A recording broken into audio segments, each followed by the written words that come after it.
1580 delegation, we were able to donate 545 pounds of coats and blankets to the LA Mission this winter season. Hallelujah, hallelujah. The LA Mission expressed its deep gratitude for our gift all over social media, but we wish to thank them and all the other service providers who look out daily for the less fortunate in our community, finding our happy by being helpful. Hallelujah. We're KBLA Talk 1580, where we do more than just talk. Somebody's been praying for me.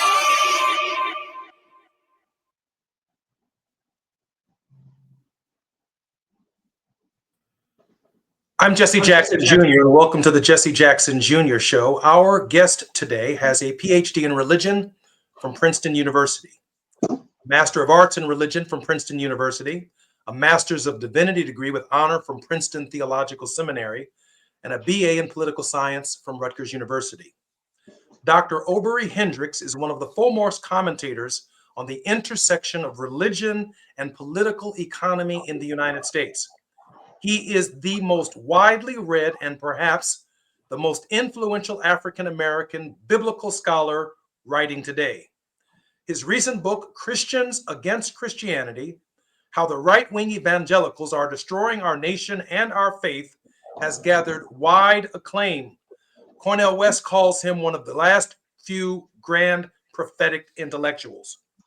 Hendricks' award-winning book, The Politics of Jesus, Rediscovering the True Revolutionary Nature of Jesus' Teachings and How They Have Been Corrupted, was declared essential readings for all Americans by the Washington Post. Social commentator Michael Eric Dyson proclaimed it an instant classic that immediately thrusts Hendricks into the front ranks of American religious thinkers. The Politics of Jesus was featured subject matter on C-SPAN for more than 90 minutes. Dr. Hendricks is a former Wall Street investment executive and past president of Payne Theological Seminary, the oldest African-American theological seminary in the United States. He is currently visiting scholar at Columbia University in the Department of Religion and the Department of African American and African Diasporic Studies, a visiting professor at Union Theological Seminary, and emeritus professor of biblical interpretation at New York Theological Seminary. I want to go to Doubleday's review of Dr. Hendricks' book, The Politics of Jesus. Like many of us, Aubrey Hendricks can confess that he was raised on the bland Jesus of Sunday school and of my mother's gentle retellings. The meek, mild Jesus who told us in a nice, passive, sentimental way to love our enemies, and who assured us that we need not worry about our troubles, just bring them to him. But Hendricks writes from the same poetic and prophetic stance as Isaiah, Amos, Micah, Jeremiah, and the other Hebrew prophets.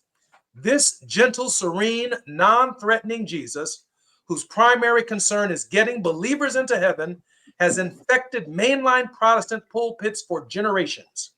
Black Christians accept such a portrayal of this too. Hendricks declares that they can be some of the most conservative people in America. He says, my parents certainly were. They knew only a long-suffering Jesus who had little thought of matters like social justice, racial and gender inequities, or the systemic oppression of the poor. Hendricks makes a 180-degree turn from our parents' thinking on the question of the revolutionary Jesus of Nazareth. My special guest today, and it is my true honor to welcome Dr. Aubrey Hendricks to the Jesse Jackson Jr. Show. Thank you, my brother. So glad to be here with you. I look forward to being dialogue with you. You bring such a unique perspective growing up in the middle of the struggle and seeing so much, and also having been in the halls of Congress, seeing how the beast really works. So I'm looking forward to the discussion with you. Dr. Hendricks, help our listeners locate the ministry of Jesus of Nazareth in its proper context in the first century. Well, thank you. You know, what's lost often is that Jesus was a subject. He was a colonial subject of the Roman Empire with really no rights. he was a subjugated colonial subject. He grew up in a setting in which there was widespread poverty, in which the Galileans, he was a Galilean, the Galileans were at the bottom of the social hierarchy. His people were exploited by the priests. There was widespread poverty and political depression, and Jesus' ministry really grew to speak to to speak to the conditions of the time. And it was a liberative message to build his people up and to empower them. But his notion of the kingdom of God was, a lot of people think that's like somewhere over yonder, but his notion of the kingdom of God was a kind of political setting, a political economy in which there was justice, in which everyone had enough to eat, and in which everyone was somebody. And that's what he preached, that's what he fought for, and that's why the Roman Empire executed him. This question of how a people whose backs are against the wall need that Jesus in this era, as opposed to the evangelical Jesus that we have seen articulated, that has somehow taken its chariots, if you will, and wrapped them around the present Donald Trump administration. Yeah. Well, these evangelicals today, number one, it's an anti-Christian movement. The core of the gospel, Jesus says, love your Lord your God with all your heart, soul, mind, and strength, which is vertical. Love your neighbor as yourself, horizontal. Where they meet is where you have holistic spirituality. But these evangelicals, they forget about the horizontal. They forget that the core of the gospel is love your neighbor as yourself, with all of its profound economic, political, and social implications. Therefore, they denude the gospel of its power for struggling people. Their gospel is more like Caesar's gospel, even though in the Lord's Prayer, he told his disciples to look forward for God's kingdom to come while Caesar was there. In other words, they should transcend the limitations of Caesar's kingdom in every way, except we don't have any implication of violence, militarily fighting back. But that's the difference. These evangelicals today, they are the embodiment of the spirit of Antichrist, in the sense that an Antichrist is not something in Revelation. That's the beast. That's the Roman Empire. Antichrist are those who take the teachings of, who distort the teachings of Christ. In fact, take the teachings of Christ and teach the exact opposite, but they do it in the name of Christ to protect their power. And that's what we're seeing today, an anti-Christian movement that is imbued with the spirit of Antichrist, that is not based on love at all. They never use the word. It's not based on justice. They never use the word. And it's up to us who believe in the power of the gospel to lift it up, to stand fast against this evil onslaught that's looking to destroy everything that's good in this country, that does not serve their nefarious ends. I'm Jesse Jackson Jr. This is the Jesse Jackson Jr. Show. Our very special guest is Dr. Aubrey Hendricks. When we come forward, we're going to look closely at the extent to which evangelicalism and Black conservative theology coincides with these evangelicals, and why we're going to have to stand up and reclaim the authentic ministry of Jesus of Nazareth. With Dr. Aubrey Hendricks when we come forward. It's afternoon drive time with Jesse Jackson Jr. Only on KBLA Talk 1580. KBLA Talk 1580. We've got a lot to talk about. KBLA Talk 1580 reminds you that we keep us safe. The Live Your Life organization mentors young women, helping them break negative mindsets and see beyond their surroundings. Through career exposure and hands-on training, they're encouraged to think big, stay focused, and make positive choices. Founded by Nikisha Mama Boo Smith, who transformed her life to become a community leader. Live Your Life is changing lives, but they need your help. They're raising funds to keep their new building open and expand their program. Your donations will support food, clothes, hygiene products, and holiday giveaways. Visit liveyourlife32.com. That's LIVEYOLIFE32.com to help today. This is a community call to action from KBLA Talk 1580. Somebody bring out the confetti, baby! Starting Monday, January 6th, KBLA Talk 1580 has a new midday lineup. I'm excited. Are you ready for Tavis Smiley, Dr. Cornell West, Jesse Jackson Jr., D.L. Hughley, and E. Quarterly Corte back-to-back? Oh my God. Are you really ready for all this smoke? I'm ready, brother. Yes, we still have Dominique DePrima in the mornings and Zoe Williams in the evenings, but middays just got lit on KBLA Talk 1580. We on fire. All across America, people are talking about our new midday lineup. Starting Monday, January 6th, our KBLA 1580 app downloads are on fire because everybody's going to be tuning in. Yes, I love you guys. You are the bomb. Now would be a good time to hit up SMB at KBLA1580.com if you want folks to hear about your business or brand. That's SMB at KBLA1580.com. It's going up in 2025 on KBLA Talk 1580. It's going up. That's what I want. Cashback is not available on gas in New Jersey and Wisconsin. Hey, good morning. You're heading to the airport, right? Yep, thanks for checking. I like the car. How long have you been a rideshare driver? About 3 years now. I really enjoy it. Isn't it hard to make money these days with the price of gas being so high? Not for me. I use Upside, the free app that gives you cash back for every gallon of gas you buy. Wait a minute. Are you saying you actually get real money back when you get gas with the Upside app? Yep, I get real cash back every time I get gas. Does that actually add up to anything? I'll make around $200 to $300. Wow, that's serious extra cash. I'm downloading the Upside app now. Download the free Upside app now to earn real cash back every time you buy gas. Use promo code TOOL for an extra 25 cents a gallon bonus on your first tank. You can cash out anytime right to your bank account, PayPal, or a gift card for Amazon and other brands. Just download the free Upside app and use promo code TOOL for a 25 cents a gallon bonus on your first tank. That's code TOOL. Now back to more of Jesse Jackson Jr. on KBLA Talk 1580. I'm Jesse Jackson Jr., and welcome back to the Jesse Jackson Jr. Show. My very special guest is Dr. Aubrey Hendricks, the author of Christians Against Christianity, How Right-Wing Evangelicals Are Destroying Our Nation and Our Faith. And he is the author also of the landmark book, The Politics of Jesus. And I can say this without any fear of contradiction.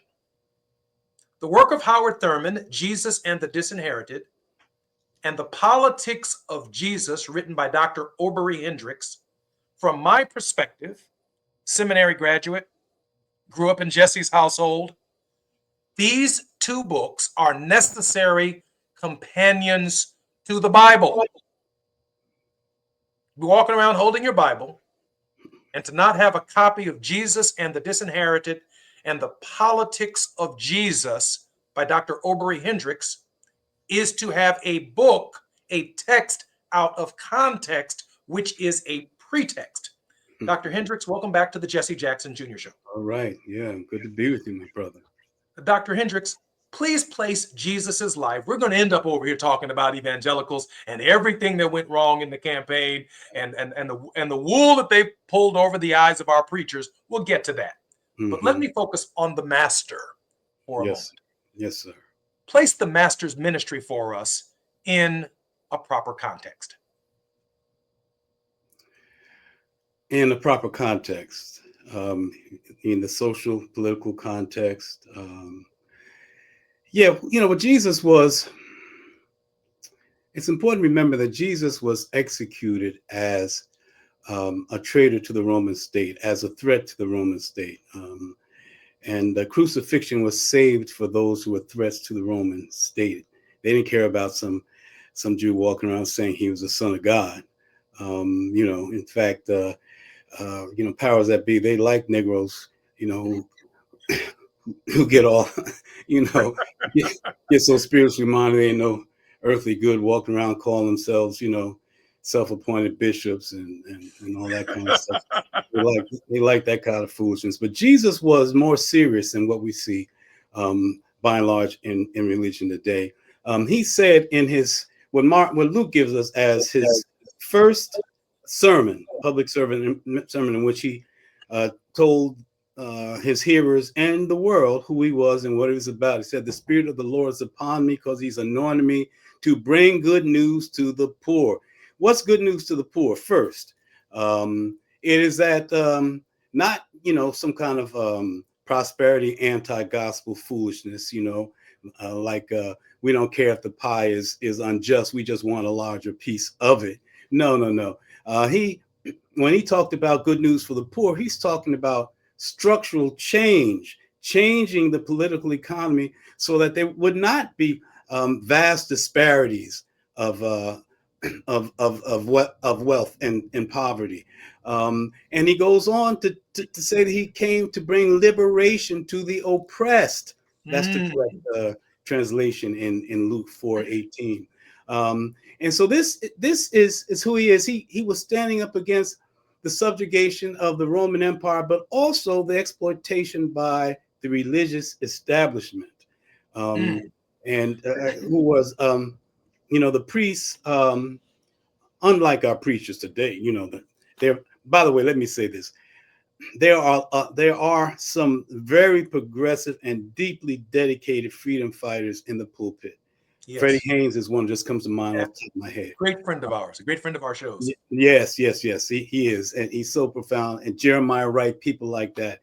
But Otis as a Moss class, Otis Moss the third. Oh, yeah. And Otis Moss Jr. Charlie Dates and Brother Sharp over at Fellowship. Oh, there's so many of there, but there are only a handful, relative handful in the ministerial class. Because unfortunately, many of our preachers are talking about over yonder, and they're not paying a lot of attention to what's going on here today. And you want me to contextualize it, and I'm going to go back and forth. But that was one of Jesus' criticisms of the religious hierarchy of his time, that they were not being attentive to the needs of the people. That's why he was always opposing them. That's why they were so upset with him, because he was challenging their power. They didn't care about whether about his religious stuff. They were concerned about protecting their power and their perquisites and their privilege. And so that deflected their gaze from the needs of the people. Now, in America, black and white religious establishments aren't paying as much attention to the needs of the people as Jesus told us to. When he said, "Love your neighbor as yourself," that means that we are supposed to want for our neighbors the same material goods, freedom, liberation, security, peace of mind, on down the line, so forth. For which you want that for our neighbors as we want it for ourselves. But there's another implication there, and that is that because everybody of sound mind will struggle for themselves and their loved ones to have the best, to have the most freedom, and so forth, then love your neighbor as yourself is also a commandment to struggle for our neighbors to have the same. In other words, it's a commandment to struggle for the common good. But we have not done that. How do we know? Because the right wing has taken over this country. But just before we get to the right wing, let me ask you, Doc. So we get to the crucifixion of Jesus of Nazareth, okay. And then there's this period of nearly 2,000 years where the ministry itself is co-opted. Yes. And then at some point, obviously America's founded, and we've got this kind of evangelical movement, which initially some could argue was on the side of abolition, but has become something fundamentally different today. Right. How did the ministry of Jesus get lost? Talk to our preachers for a moment. Well, we're in a period of Constantinian Christianity since the 4th century. Jesus, for instance, Jesus says, in the Beatitudes, blessed are you poor folks. By the way, Jesus talked about poverty and poor folks more than anything else. And that should be a key to part of our problem, because we don't hear that from the pulpit much at all, worried about it. But I lost the thread of my thought there. I got so carried away. Yes. So we go back to the 4th century. Go back to Jesus' ministry. Jesus, in saying things like "Blessed are you poor folks," so he was building up the people. And when you look at the gospel, Jesus, what he taught was very little about what people should believe. He taught no doctrine or anything, profound theologies or anything. What he basically taught was ethics. He told people how to treat each other, how we should live, how we should make a just world. So the key was the measure of who you were in the faith was what you did. But when we got to the 4th century, Emperor Constantine, it's an interesting story. I won't go through all of it, but Constantine, when he became emperor, he declared himself the 13th apostle appointed by God, which means that nobody should be able to question him.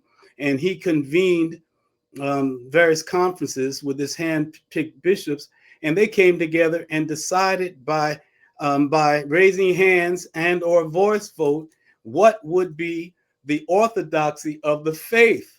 And they decided that there are things like the Holy Trinity, which has no real basis in the gospel at all, except for a mistranslation in King James Version in 1 John, 5th chapter. They decided that what the orthodoxy would be. And so what the result was that after Constantine, the measure of what made you have good standing in the faith was not what you did as much as what you believed, as much as what you professed, whether you held fast to the orthodox line. And since that time, because Constantine, in a sense that in a certain sense that co-opted Christianity, since that time you look, there's an unbroken line from Constantine's time to today in which religious establishments always hewed to the ruling class. It's never failed. There, we've seen some offshoots, but the tradition of religion, mainstream religion, has always been in the thrall of the ruling class. And so the doctrines, the commentaries, and religious teachings, all of them have been in one way or another in service to the ruling class and the status quo. And so you come to today, that's where preachers are. So the kinds of things that they teach and preach are not radical like Jesus. They don't use the word justice, almost never, though the word justice, mishpat, that is the most important concept in the Bible, in the Hebrew Bible. More so, it occurs more than any other concept, but we don't hear that at all. What we hear, the kinds of things that that keep us from struggling to build a just world. And that's where we are today. And that's why we're at this sorry state that we're in now. But Jesus was a radical. He stood up against the powers that be, like we used to say in the street, just like a natural man. And he didn't allow them to cow him, even when he was faced with death, because he knew that he was called to bring good news to the poor, to be the herald of liberation for the oppressed, to build up those who were broken down. If we were to follow Jesus' teachings today, on this very day today, we have to stand against what's going on in this country. We have to stand against this right-wing onslaught on our freedoms. We have to stand against this, and I'm going to say it, this evil, pathologically lying, a moral degenerate. He's a moral degenerate. He admits it when on Access Hollywood. He said he went around grabbing women their private parts. That's moral degeneracy. But if we were following Jesus, we wouldn't want anything to do with people like that. So that's the trajectory that I see, brother, that has brought us here. So I can't go to the break, which is in about 4 minutes, without asking you the question that Howard Thurman himself struggled with. By the way, I want to thank Tavis Smiley, the owner of our station and the leader of our team, for setting this week the introduction of a new lineup with a spiritual tone, which has allowed me to invite some of the most extraordinary minds in theological thinking in our country. What would the ministry of Jesus today say about a people whose backs are against the wall in the United States? Well, the ministry what he would say is to take heart and to remember that our goal should be to establish what we wrongly translate as the kingdom of God, translate the sole sovereignty of God, which should be a social order that is based upon love and justice, that's based upon making sure everybody has enough to eat, making sure that nobody is treated secondarily. That's what Jesus would say. Now, also, Jesus would be organizing. Now, remember in the Gospel of Mark how we're told that Jesus was always on the way. In fact, the term is hohodos, always on the road, always on the way. He went here, there. He never stayed anywhere. That's what people do when they're politically organizing. They're going around trying to raise consciousness to empower the people. That's what Jesus would be doing. And that's what we should be doing instead of spending all of our time on ushers annuals and things like that, which are fine, but they shouldn't get primacy in a time when people are being beaten down and when we're faced with such a dangerous character who has come right out and said that what he's going to do to people, how he's going to again cage children because he did that. He's going to destroy families and all of that. If the church was doing what we're doing, we'd be out organizing right now every day. One of my chiefest concerns is, the masses of our people speak and hear from ministers on Sunday morning who have not necessarily adopted in mass the liberation theological tradition, or, if you will, the revolutionary Jesus figure that both you and Dr. Thurman have done tremendous amounts of scholarship, Dr. Walter Fluker, around really excavating this revolutionary figure and how we stand in the present and be in the tradition of Jesus of Nazareth as a disciple, that our actions nonviolently, our engagement, our registration, our voting do matter. When we come forward on the Jesse Jackson Jr. Show, we will continue our dialogue with Dr. Obery Hendricks.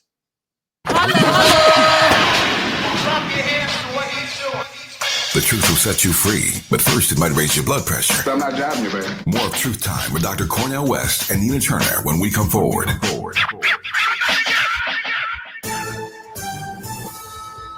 I'm Amber Payton with 4 things you should know from BIN News. President-elect Donald Trump is suing Judge Juan Merchant and Black DA Alvin Bragg to halt his sentencing in the hush money case. His lawyers are seeking to dismiss all 34 convictions, citing presidential immunity. New Orleans officials announced unprecedented security for Mardi Gras 2025 after a New Year's Day attack. Black Mayor LaToya Cantrell and Police Superintendent Ann Kirkpatrick announced the city received a Tier 1 rating, the highest for special events, providing federal support like bomb-sniffing dogs, air security, and cyber risk assessments. A former NICU nurse at Henrico Doctors Hospital in Virginia, 26-year-old Erin Strautman, has been charged with malicious wounding and child abuse after several black babies sustained unexplained fractures. Police are reviewing NICU footage. And West Suburban Medical Center's move to cut midwife and family doctor delivery privileges has disrupted care for 500 pregnant women. Critics call it a war on women, arguing it raises risk for Black and brown mothers. I'm Amber Payton on the Black Information Network, your home for Black News First.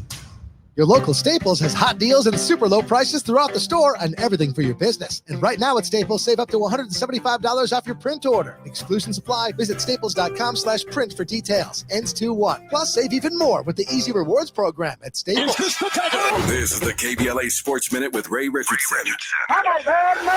The Clippers lost a close one in Minnesota last night. They fell short to the Timberwolves 108-106. A strong game from Clipper center Ivica Zubac. 17 points, 16 rebounds, and 6 block shots. Kawhi Leonard playing in his second game this season, remains on a minutes restriction to protect his right knee. Leonard had 8 points in 21 minutes. The Clippers are at Denver Wednesday night. The Lakers are back in action tonight. They're at Dallas. The UCLA women's basketball team, ranked number 1 in the nation, is at Purdue tonight. The Bruins are 15-0, 4-0 in the Big Ten. USC's women's basketball team, ranked 4th in the country, is at number 8 Maryland Wednesday night. The Chargers made an interesting move on Monday. They signed free agent running back Ezekiel Elliott. Elliott was cut by the Dallas Cowboys last week. The Chargers might use him in Saturday's wildcard playoff game at Houston. No debates, no speculation, just the info you need. That's your KBLA Sports Minute. I'm Ray Richardson on KBLA Talk 1580.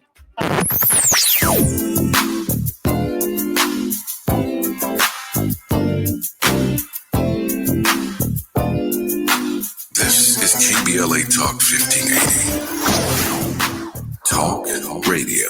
That's music to your ears. We're unapologetically progressive. KBLA Talk 1580. This is for all the folks who appreciate follow-through. Here's a quick recap of the KBLA Talk 1580 2024 Climate Justice Campaign. More than 6.4 million Southern Californians viewed our climate justice billboards and bus shelters. Another 1.5 million people listened to and or downloaded our weekly conversations with African American climate experts. Our KBLA Climate Justice web portal had 2.8 million unique visitors. Thousands more attended our 7 climate justice community events. More than 9.3 million riders saw our climate care messaging on metro buses and trains. And 39 million Americans accessed our C-SPAN Climate Justice Symposium. All told, our 2024 Climate Justice Campaign exceeded 471 million total impressions. KBLA Talk 1580 thanks all of our 2024 Climate Justice partners: LADWP, Metro, Caltrans, Sierra Club, California Community Foundation, the California Endowment, LA City Council member Curran D. Price Jr., the California Wellness Foundation, MWD, AQMD, and the Port of Los Angeles. Caring about the climate, caring about the community, changing the conversation. We're KBLA Talk 1580. We've got a lot to talk about. Hi, I'm Ray Richardson, your sports connection here at KBLA Talk 1580. Join me and my co-host Neil Scarborough every Saturday night at 7 for Out of Bounds, the show that brings some flavor to the world of sports for 60 minutes. We take you beyond the scores and press conferences. We give you our point of view, the way Black folks see what's going down. You can join the conversation and give us your analysis at 1-800-920-1580. Out of Bounds every Saturday night at 7 on KBLA Talk 1580. We've got a lot to talk about. Unapologetically progressive. KBLA Talk 1580. We've got your black. You like the style, though. Hey, Mom, I've been meaning to talk to you about some new COVID information I saw online. Uh-huh. I read that 3 out of 4 adults in the United States have a high risk factor for severe COVID-19. And Black folks like us with certain conditions like diabetes, heart disease, mental health conditions, or being 50 and older are at high risk. Boy, you sound like a commercial. I'm just saying. I know you love your ginger teas and essential oils, but remember, there are treatment options for COVID-19. I promise if I get sick again, I'll call my doctor to ask about my options. Joe Montana here. In my football days, I knew the importance of a strong defense. Now I'm sharing how you can help defend your health against pneumococcal pneumonia and invasive pneumococcal disease. Are you 50 or older like me? The CDC now recommends vaccination against pneumococcal disease. Even if you're healthy, your age puts you at increased risk and over 6 times greater risk of hospitalization with pneumococcal pneumonia than adults under 50. Schedule your appointment today at vaxassist.com. Sponsored by Pfizer. You're listening to Jesse Jackson Jr. on KBLA Talk 1580. I'm Jesse Jackson Jr., and welcome back to the Jesse Jackson Jr. Show. My very special guest is none other than the eminent theological historian, Dr. Obery Hendricks, whose presence on my show is indeed a true honor.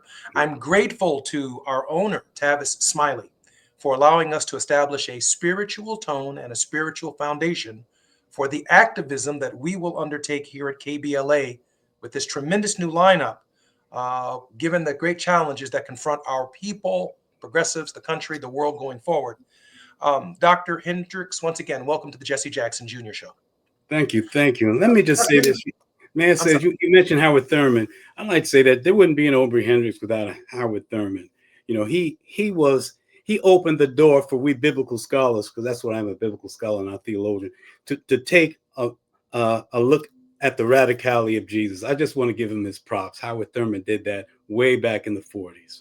And we had a wonderful guest with Dr. Walter Fluker yesterday, who broke the elements of Dr. Thurman down so well for our listeners. And I've encouraged people to get his books as well. Okay, so where do we go astray here? Is it seminary instruction? Is it self-taught preachers who have no formal credentials?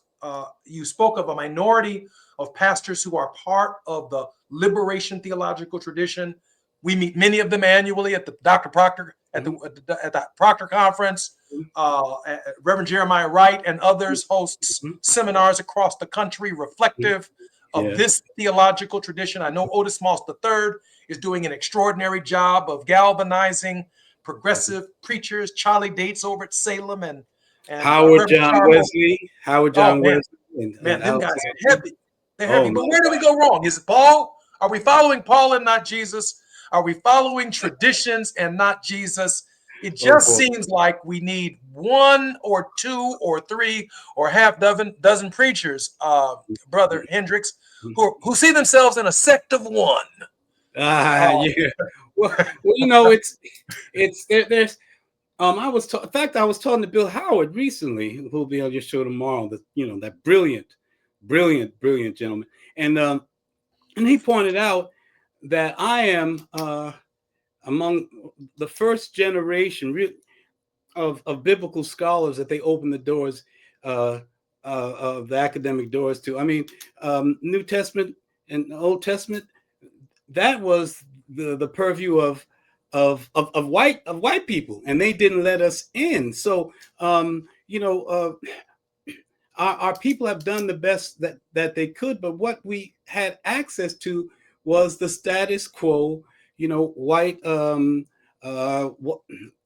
sources, white published sources, white preaching, and we, so many of our preachers don't know any better. Give an example, and I'm probably stepping on somebody's toes, but what's this guy's name? John MacArthur. So many people read his stuff. Man, this guy is really problematic. He actually wrote a letter that you're probably aware of that said that that social justice was a travesty. That was anti-biblical. That is anti-gospel.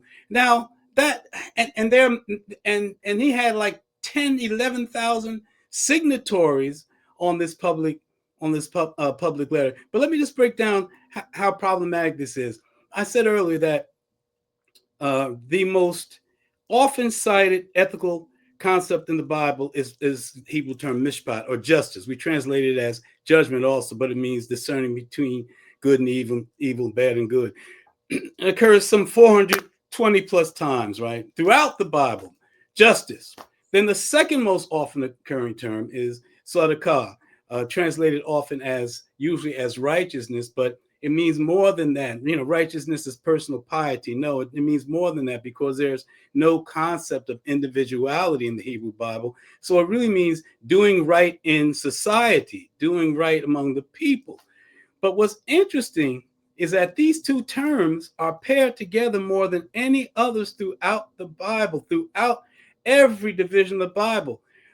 Justice and doing right or doing justice in society. You put them together, what do you have? Social justice. This is the most, and Hebrew Bible scholars agree with me, and so this is the foundational principle of the biblical tradition. It is the absolute foundational bedrock principle. But here you have this joker who is on TV and radio stations, and he has 150 books, whatever, and he'd say something like social justice is anti-biblical. I mean, he couldn't be any more wrong if he tried. Yet Nobody's pushing back against him, and many black folks use his commentaries, read his stuff, and I'm not criticizing anyone, but they just don't know any better because we haven't had the opportunity to be exposed like you and I have in seminary. Then again, throughout the ministry, you also have folks who see the ministry as a good job. That'll pay them well and allow them to be James Brown once a week, even though James Brown did it better. You know, it's a problem. And again, the reason why Donald Trump's president is because we allowed it. We allowed it. And I got to say it.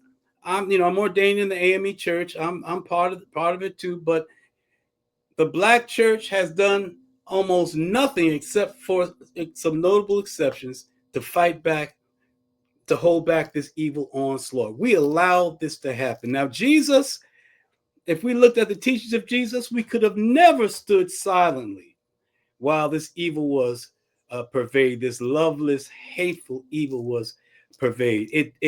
And that's why we must reclaim the radicality of Jesus, that Jesus was here to change the status quo, to fight for liberation for the oppressed, to fight for economic justice for the poor. If we would embrace that for a moment, and we would remember that the foremost social commandment of the gospel is love your neighbor as yourself and want the best for your neighbor as you want for yourself, this would be we'd have a different church and a different country. I think that your commentary is insightful. I think it's delightful. I think it's definitely needed in the coming era. And at the same time, even as we fight for social justice, Martin Luther King Jr. taught us and showed us and had heard from Dr. Thurman that there's something within our spirits that has to be centered, that has to be regulated, that it is easy for the social justice activists to lose a sense of themselves. We've seen that in, for example, the ministries of James Bevel.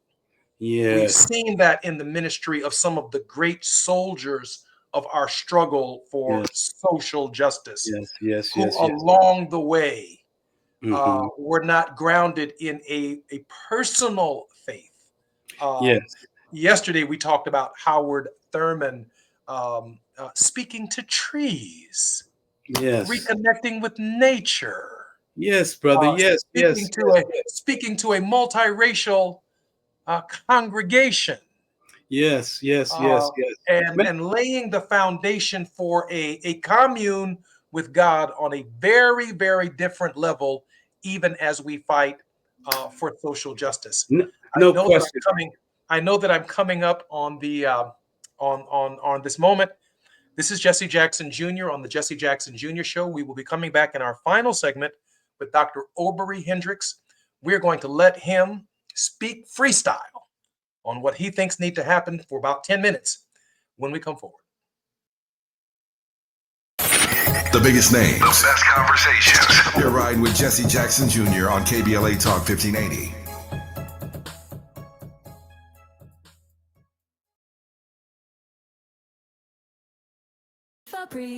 So my home is also my office. And before I can focus, every room's gotta be clean. That means tidying up, then spraying my Febreze Air Mist.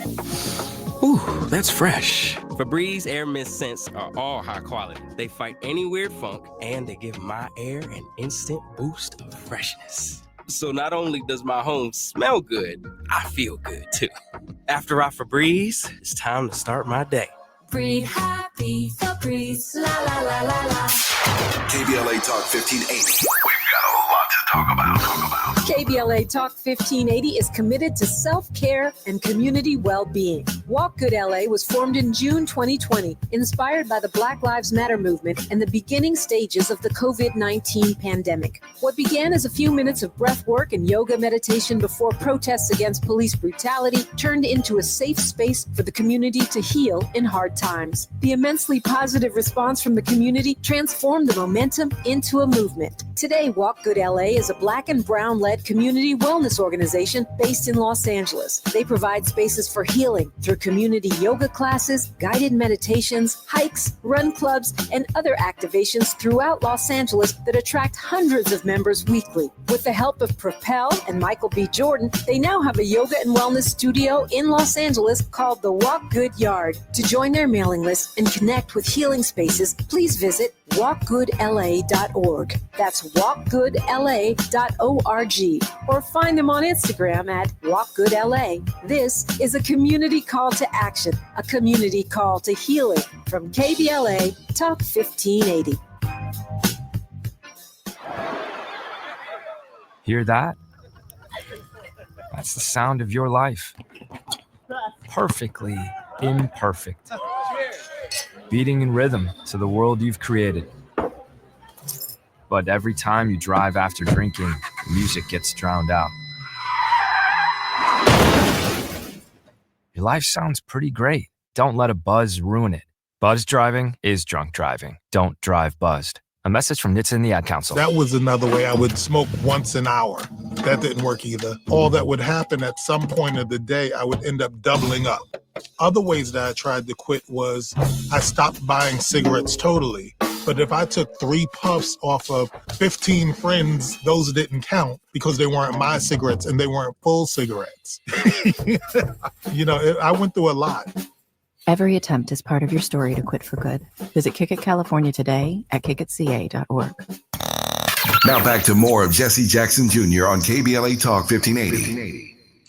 I'm Jesse Jackson Jr., and welcome back to the Jesse Jackson Jr. Show. My very special guest is none other than Dr. Aubrey Hendricks, the foremost authority on challenging evangelicals. He has a PhD from Princeton University, a master's degree from the Princeton University School of Religion, a Master's of Divinity from the Theological Seminary, and his undergraduate degree from Rutgers University. Dr. Hendricks, once again, welcome to the Jesse Jackson Jr. Show. Doc, we got about 9 minutes.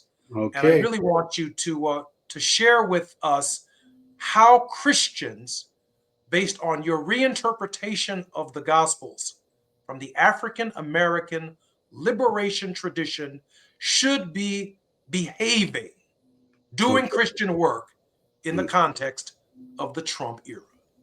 Okay. Well, one thing before the break, you mentioned what I interpret as spiritual preparation.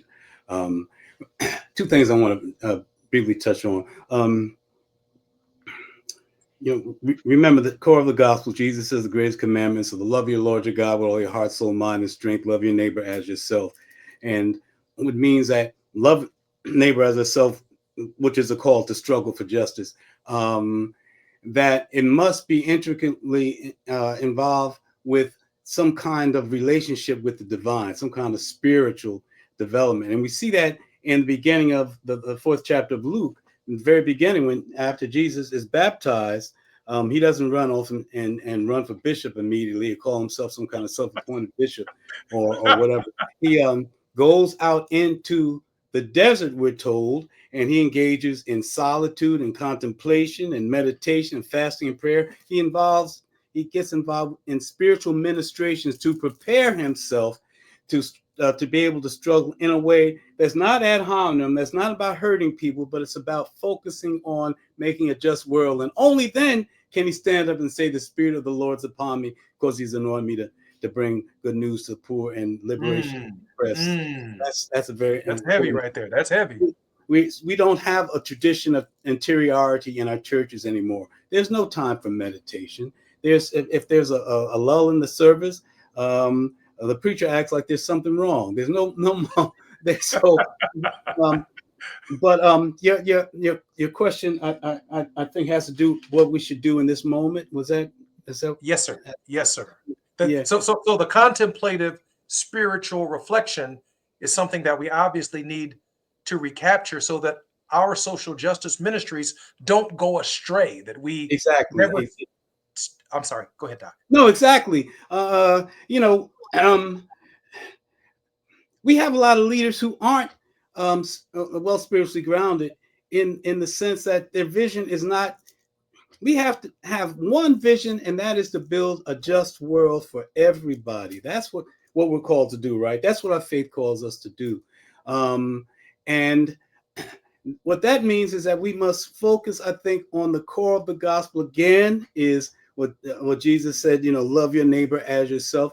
But also look at Matthew 25:31-46. That everyone knows, because it ends with, as you have not done unto the least of these, you have not done unto me. But in this is the primary mode of judgment that Jesus gives us, and that the way people will be judged is not by who you sleep with, whether you're same gender loving or anything like that. It's about whether you're trying to build a just world, whether you're trying to help people, and that is the way that we have to move forward. And that is by focusing on basics again, because when we don't do that, we get all caught up in all kinds of denominational stuff, all kinds of ego stuff, and all of that, all kinds of preacher personality cults and all that foolishness. Jesus was a freedom fighter. All right. He was struggling to change the world, to bring it into line with the vision of justice articulated in the Hebrew Bible, they say the kingdom of God, but it really should be translated the sole sovereignty of God, in which everything would be judged by the yardstick of justice, of love, of truth, and righteousness, or doing right in society. I think that is the only way that we're going to make a real difference in the world. If not, we're just going to continue going on the way we're going on, being involved with institutional maintenance, that being our main concern, building bigger churches and all of this stuff, and giving ourselves big titles. We need to go back to the basics. That's what I'm struggling for. That's what I've dedicated my life to. Our lives depend on it. Our children's lives depend upon it, because we're in an evil moment right now. We're in an evil moment. We're faced with an evil onslaught that Donald Trump is the head of it, but there's a whole lot of it behind him. And they also have this MAGA church, this white Christian nationalism, this Christo-fascism behind them, with all kinds of money. And they're pushed not only by what they think is faith, but by racism, by hatred, by fear of outsiders. We're really faced with evil like we haven't seen in this country for quite some time. This is more dangerous than the period of the civil rights movement. Why? Because the man at the top is a raging racist himself, who empowers raging racists, and he's lawless, and he doesn't care about the Constitution and or rights, and he's bought and sold by the richest man in the world, who is a raging racist himself. If you watch Twitter, you know that he is. So we must reclaim the core of the gospel, and the power of the gospel, and the passion of the gospel, to fight against evil for our children's sake, or we're going to be in deep doo-doo in years to come. Do you have any hope that evangelicals will recognize that they have cloaked themselves in the Christian gospels, but they've really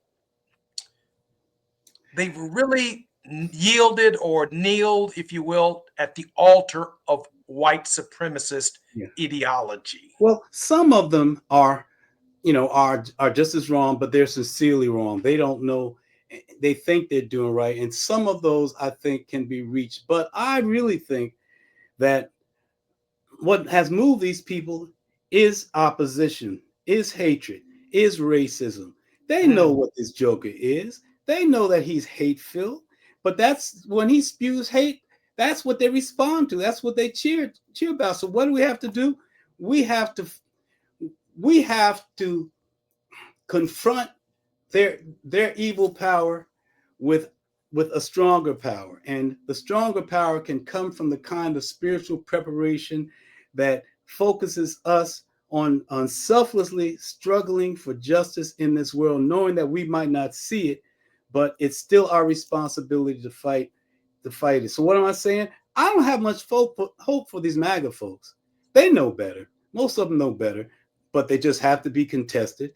and we have to fight them on every level that we have to. Also realize there's going to be some physical problems now. They're going to kill some, they're going to hurt people, intimidate people, and try to kill people. But I grew up with Mary Baraka in Newark, New Jersey, in the Black Nationalist movement. I was a street soldier, and I realized that those sensibilities have to have a place in our struggle to protect our people on the physical level too. I'm sorry, but we have to do that. And I'm still a fan of the Fruit of Islam because of the strength that they exhibited, and they weren't fooling. They weren't going to take any foolishness.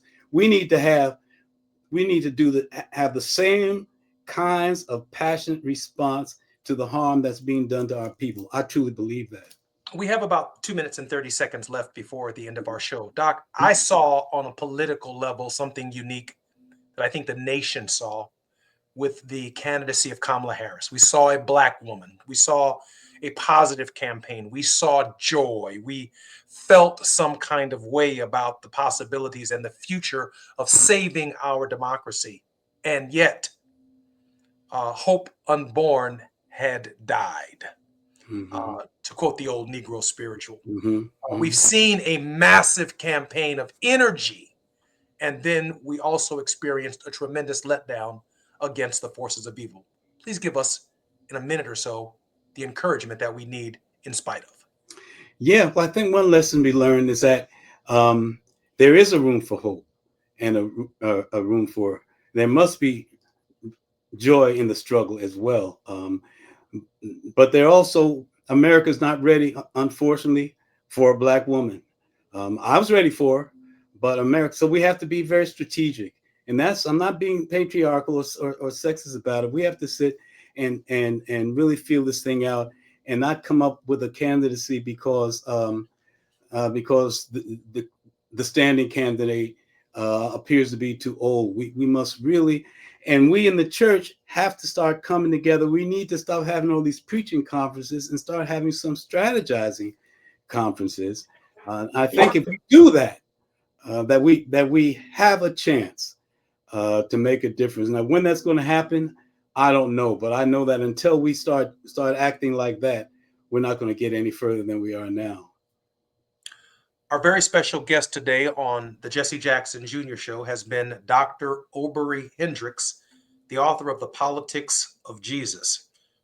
I've argued that it is a companion to the Bible itself in that it contextualizes Jesus' life against colonialism, against the forces of resistance that have historically, from his time to the present, fought against the poor, against those without health care, against those without housing, against the pharaohs and the powers, the principalities of their day.